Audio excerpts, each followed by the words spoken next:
Howdy, it's Kyle talking about California's northern third. This is not an official name for this part of the state, just a term that I use to reference the areas north of wine country, north of Sacramento, and north of Lake Tahoe, the northern third of the state. It's a part of the state that a lot of people are not familiar with. It's often overlooked and underappreciated, and in this video I want to talk about this part of the state. What makes it tick?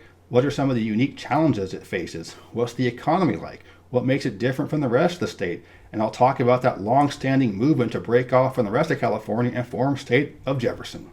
I want to first discuss this part of the state in relation to the rest of the state. There are 58 counties in California, and this area is the northernmost 18 counties. This map shows the current population trends across the state. At the 2020 census, the state had a population of 39.5 million people. And the 18 counties in the northern third at the census had a population of 1,241,000, and that's up from 1,217,000 in 2010.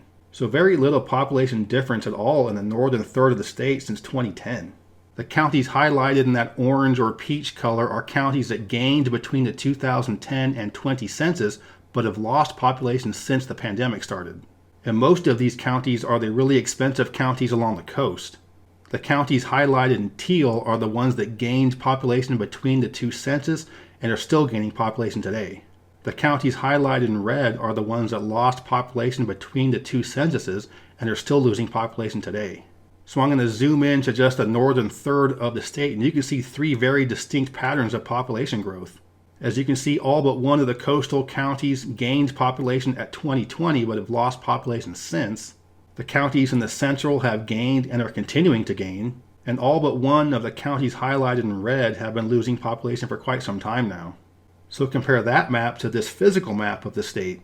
The three different areas for population growth trends are pretty easily seen on this physical map, and I'm going to go into greater detail as to what is going on in these three different parts of the northern third of the state.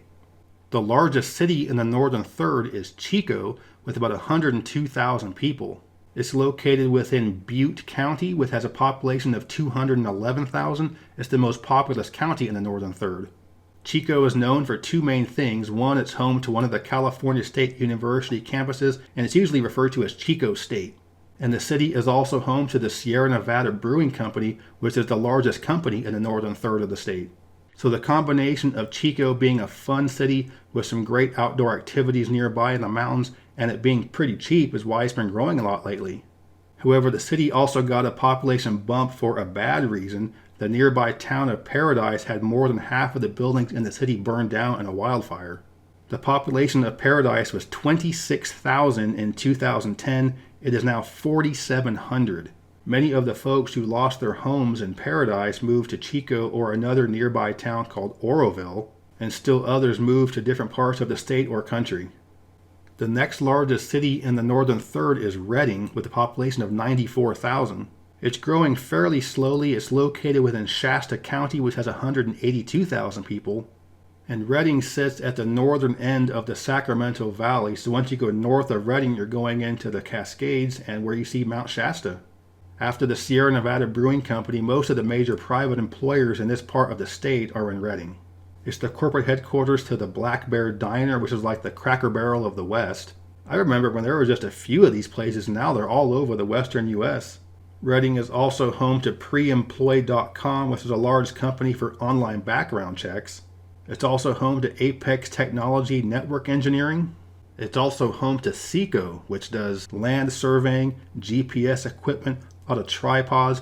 Who doesn't love a bunch of nerdy geoscientists? So with a decent job market, beautiful outdoor areas in the mountains outside of the city, and a low cost of living, Redding has become a popular spot for people from other parts of the state to move to. The next largest city in the northern third is Yuba City, with about 71,000 people. And the Yuba City Marysville area is the largest urban center in this part of the state. There are almost 200,000 people between the two counties of Yuba and Sutter. And this area has been growing a lot in recent years. It's just close enough to Sacramento, so people that want to live in a smaller town but work in Sacramento can do so by living in Yuba City. So all three of these urban centers, Chico, Redding, and the Yuba City area, are all located within the Sacramento Valley. and that is the part of the northern third of the state that has by far the most people. The Sacramento Valley is also one of the most agriculturally productive parts of the country. Almost 20% of the world's almonds are grown in the Sacramento Valley. Almonds alone contribute almost $2 billion to the local economy. This area also grows 40% of the world's prunes, which are dried plums. This area is also big for growing of olives and the making of olive oil. All of the walnuts grown in the U.S. for commercial purposes come from the Central Valley, and a good chunk of those come from the Sacramento Valley. There are also a lot of apricots and oranges being grown, but not nearly as much as the southern part of the valley. But unlike the southern part of the valley, there is some water up north, and there is some rice being grown up there. And agriculture is the largest segment of the economy for the northern third of the state. So you look at all the major companies in the northern third of the state are either in Chico or Redding, and this is also the part of the state that has all of the agriculture. So of the northern third of the state, the Sacramento Valley area is the area that has the most jobs and most population growth. The next largest urban center in the northern third is the Eureka-Arcata area along the coast. The city of Eureka has about 27,000 people, and the city of Arcata has about 18,000. Eureka is a nice old city, has some beautiful old Victorian buildings, an old historic downtown. Next door, Arcata is its cooler twin brother. It's home to Humboldt State University. And so you look at this map, these are counties that grew between the 2010 and 2020 census, but they are losing population now. And this area has seen some economic downturn quite a bit in the past 5-10 years or so. Prior to 2012, the large majority of marijuana grown in the U.S. came from Humboldt or Mendocino counties. This was by far the main part of the economy for this part of the state, and law enforcement would look the other way for the most part. However, in 2010, California voters voted against legalizing marijuana, and in 2012, Colorado and Washington did. So with it now being legal in Colorado and Washington, growers can grow there and not have to worry about law enforcement looking the other way. They can just do it legally.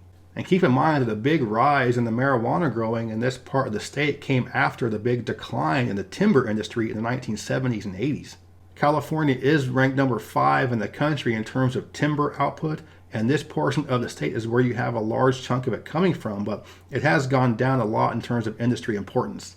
Back in the 1950s and 1960s, there was backcountry road building, a lot of herbicides being used, slash and burn, and there were too many trees being harvested to be sustainable. By the 1970s, laws were enacted to help fight the complete deforestation of the area.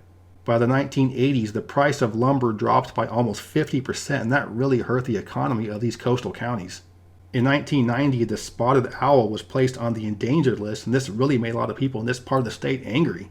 However, the spotted owl just became the scapegoat. The lumber industry took a major hit in the 1970s and 80s, and again, the prices dropped by 50% in the 1980s. And as the economy of some of these counties dependent on timber went down, the rise in opiate use went up. And Humboldt and Lake counties are the 2 worst counties in the state for opiate issues. And in a lot of these areas that have a major problem with opiates, you also have a large problem with housing upkeep. And as a result, this is just about the only affordable part of the California coast in which to live.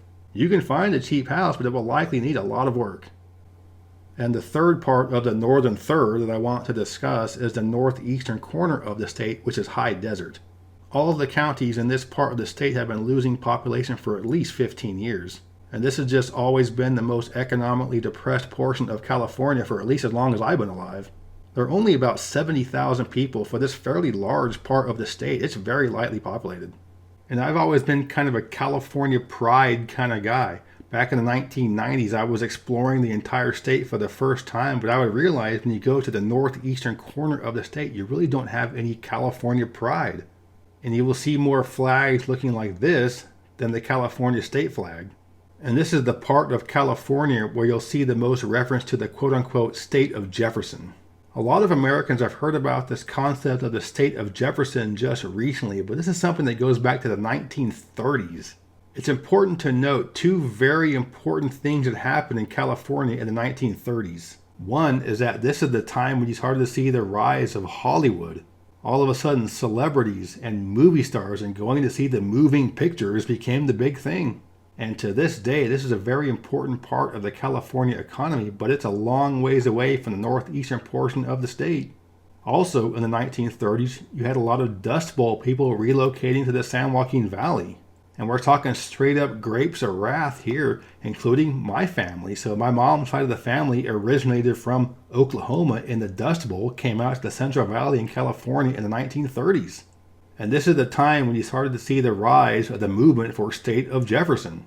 The original concept of Jefferson was that we are a small part of the state, we don't have many people, and we're being overshadowed by the folks in the Bay Area, LA, and the rest of the state. In 1941 was the first wave of organization for forming the state of Jefferson. So in the early years of the movement, it was much more geographic. Now it's almost entirely political. And I don't really know what is supposed to constitute the state of Jefferson. So here's a handful of maps to show the quote-unquote state of Jefferson throughout different times in history. There are a handful of counties that have always been a part of this Jefferson movement, but some of the other ones have been changed a lot through the years. When it was entirely geography, the entire northern third of the state was considered part of Jefferson. And this also included most of southern or southeastern Oregon. So here's the original concept for state of Jefferson, and this includes all three of the far northern coastal counties of the state. These coastal counties are underrepresented in terms of population, but Humboldt and Mendocino are also left-leaning. So with the new Jefferson movement being almost entirely political and not about representation, these two counties have been left out. As well as the cities of Chico and Redding, which have distanced themselves from this Jefferson movement. And like I was saying earlier in the video, Chico and Redding are about the only two parts of this part of the state that really have a strong economy. So even though the state of Jefferson movement is entirely political, not everyone that agrees with them politically agrees with the whole concept of Jefferson. Now I would like to discuss the physical geography of the northern third. The Sacramento Valley takes its name from the Sacramento River, which goes throughout the valley. It starts high in the mountains and eventually goes through the city of Sacramento. A lot of the areas along the Sacramento River in the valley are part of a national wildlife refuge, which is good because much of this area floods. To the east of the Sacramento Valley is the northern extent of the Sierra Nevada range, and to the north of the Sacramento Valley is the southern end of the Cascade Mountain range. The highest peak in the northern third is Mount Shasta, which stands at 14,179 feet. This is the fifth highest peak in the state, the second highest peak in the Cascade Mountains, with only Mount Rainier in Washington being higher, and it's the 22nd highest peak in the contiguous U.S. It's one of several active volcanoes. It's a composite cone or stratovolcano. It erupts roughly once every 600 years or so. And this is a volcano that the U.S. Geological Survey considers one of the most dangerous ones, potential for a major eruption. Another prominent active volcano is Mount Lassen. This is the largest lava dome in the world. It stands at 10,440 feet, and it's located within Lassen Volcanic National Park. This is another active volcano. It last erupted in 1915. If you visit Lassen Volcanic National Park, you'll see steam vents, hot springs, mud pots, some of the same geologic features you find in Yellowstone National Park. With all of this volcanic activity, this is the part of the state where you have a lot of geothermal energy being produced. The largest of these is called the Geysers, which is just north of wine country in the far south end of the northern third. And overall, California is number one in terms of geothermal power, and most of that is in the northern third of the state. The state as a whole produces 70% of all of U.S. geothermal power, and 6% of the overall state energy production is from geothermal. There is potential for a lot more geothermal power to be produced in this part of the state.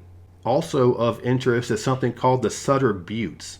So on this map, there's a little dimple in the central part of the Sacramento Valley, and those are the Sutter Buttes. They're not really buttes, and they're not really mountains, they're volcanic remnants. The tallest one stands at 2,122 feet, and they rise very prominently from the flat valley floor. And this precipitation map clearly shows the divide between rainfall along the coast as opposed to the valley or the high desert. The coastal areas are very wet, get a lot of rain, and it's much more like you would expect to find along the Oregon or Washington coasts. Because of the moderating effects of the ocean, you don't get very cold temperatures along the coast, so even in winter, the vast majority of the precipitation is rainfall. And the combination of the rainfall and climate is what leads to this area having the tallest trees in the entire world. Redwood National Park sits in the northwestern corner of the state and highlights some of these giant trees.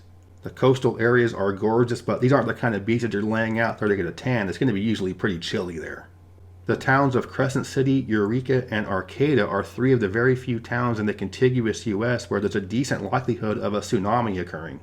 In 1964, there was a huge 9-point earthquake in Alaska which sent a large tsunami down the coast. Most of the west coast has elevations rising pretty quickly from the coast or big cliffs, but the cities of Eureka, Arcata, and Crescent City are low-lying along a lagoon in a bay. So as a result, a tsunami can hit these areas. In 1964, a pretty big one hit Crescent City. There's also potential for a major offshore earthquake with a Cascadia subduction zone. There have been numerous earthquakes in the 6 and 7 range on the moment scale that have been offshore near Eureka. And the coastal areas of this part of the state is where you have the largest earthquake risk. But the natural hazard for biggest concern is wildfires. These are most prominent in the foothills and mountain areas where you have canyons that can funnel the winds and fan the flames. And you combine that with dry conditions or bad drought conditions, and you can have really high chance of wildfires in this part of the state. From a hazard standpoint, I would say wildfires are kind of like the western version of tornadoes. Really scary, they can destroy a house really easily. Between the coastal area and the Sacramento Valley is where you have a lot of vast wilderness. In this area, you'll find the Trinity Alps, the Whiskey Town Shasta area, the Yalabali Wilderness, and Berryessa's Snow Mountain National Monument. Very few people live in this part of the state, so it's a great way to escape the nearby large urban centers of the Bay Area. So those are the main points that I wanted to discuss about the northernmost portions of the state. And with California having almost 40 million people, it's really easy to forget about some of these more lightly populated areas out in the rural parts of the state, the parts that don't have high tech or Hollywood, and the parts you don't normally think about when you think about California. So I wanted to shed a little bit of light on some of these lesser known parts of the state, including the northern third. I hope you enjoyed this video. If you did, please give me a thumbs up to let me know you approve, and subscribe to this channel if you're interested in learning more about U.S. geography. I'm talking about stuff like this, cross-country road tripping, and everything I do comes from a little more nerdy type perspective. But yeah, thanks for watching. Geography King, signing out.